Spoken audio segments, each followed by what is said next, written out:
As the summer comes to an end, many parents might be concerned about their child's sleep habits. No school means staying up late and sleeping in longer. Joining us today, we have Dr. Setty, a Sanford Health pediatric sleep specialist. Thank you for coming in today. Thanks for having me here, Lisa. And we have talked about this. We've visited many times before, but I feel like that's because every summer we fall into the same kind of bad routine of staying up too late. Before we even jump into how to get back into that routine, why is it that sleep is so important? It kind of seems obvious, but we're a sleep-deprived nation. That's right, you're right. So it's pretty obvious. I mean, if you don't sleep, then only you know the effect of sleep. So because you can't focus, you will be very sleepy in the daytime. When you can't focus, especially in elementary school kids, they look like they're ADHD type of behavior. So, and that's mainly because they have a fear of missing out, and they don't want to miss out anything in the daytime. So the more sleep deprived they are sleepy in the day, and they are avoiding that sleepiness by being more hyper.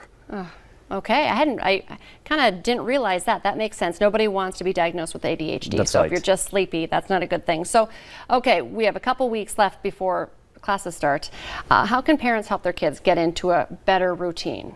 Right. Well, northern states are more affected in summer to school year sleep issues compared to the states which are around the equator, because we have more lengthy daytime during the summer, but it's completely reversed during the winter for us. So that makes us more prone to have sleep issues. And because in the summer there is no school, so they can wake up anytime, so they do not have a pretty good and strict sleep schedule. Because there's no obligation for them to wake up. And with the technology, you know how it is going to be with the video games and everything else. They want to be more up in the nighttime. So this messes up completely with their sleep schedule. So what happens is gradually the brain tries to sleep later and later because it has to sleep for a good duration of time. So they tend to wake up later and later. So when this happens for about 2 to 3 months, then the brain does not know how to go back. So it's better for them to change this habit about 2 weeks before. And today is August 16th, so I think today is the right day to change. They have about a couple of weeks before the school starts. So the best thing for them to do is gradually go backwards with their bedtime, keeping their wake-up time to school time. Like most kids, they wake up at 7 a.m. to 7:30 a.m. So right from tomorrow morning, it's best for them to wake up at 7:30. They can go to bed anytime they feel comfortable. But every night, when they're going to bed, they go backwards only with the bedtime. So they get longer and longer sleep duration every day until the school starts. Okay, well that's an easy way. Just start it right away, even if it's a little painful. They have to start getting up at school time, school start time. Okay, so you mentioned this, electronics at night. We're up all night because it's light out late. How do you, what are some tips for winding down at night? Because that's crucial. That's right. I think kids usually follow what parents do. So I think the parents also have to avoid the screen at least 1 hour before bedtime. So this also helps the kids to follow that. Now, the reason why we say no screen is because screens do not work without blue light emission. So with the blue light, it suppresses the melatonin in the brain. And melatonin is very important to help sleep.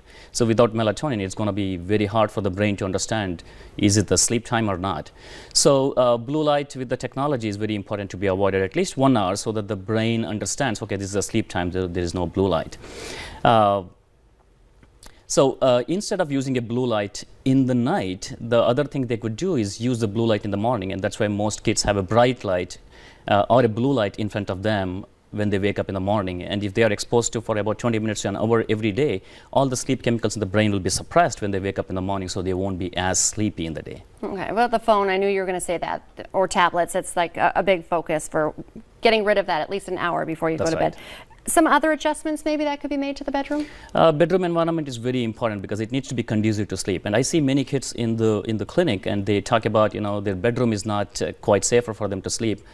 Probably they see a shadow, which is very scary for them. So it's very important for them to understand that, bedroom environment should be very conducive, and with that it comes the temperature. So colder temperature is always better for the brain to sleep better. So warmer it is, the brain cannot sleep very well. There will be a lot of sleep fragmentation. So darker it is, it's better. Now we also talked about the blue light. It's not only the blue light with the technology, even if they have a blue light which is a night light, and that is not appropriate because sometimes kids have a projected blue light like a Spider-Man or something like that onto their ceiling. It's still a blue light, so that shouldn't be happening. And then with respect to the sound, quieter it is, it's better. but maybe some kids or even parents, they like a white noise, and that's fine. With the white noise, it's fine. But most kids, they go to bed with the radio on or the TV on, although they are not watching the TV. So those sounds are not appropriate, because every time the show changes, the intensity of the sound changes, and that's not appropriate. All of these tips, great for kids, great for adults too, though. So I'm That's going right. to, take some of this advice, because we all need more sleep. Doctor, thank you so much for coming in. Such an important discussion as we head back to class. Thank you very much for having me here.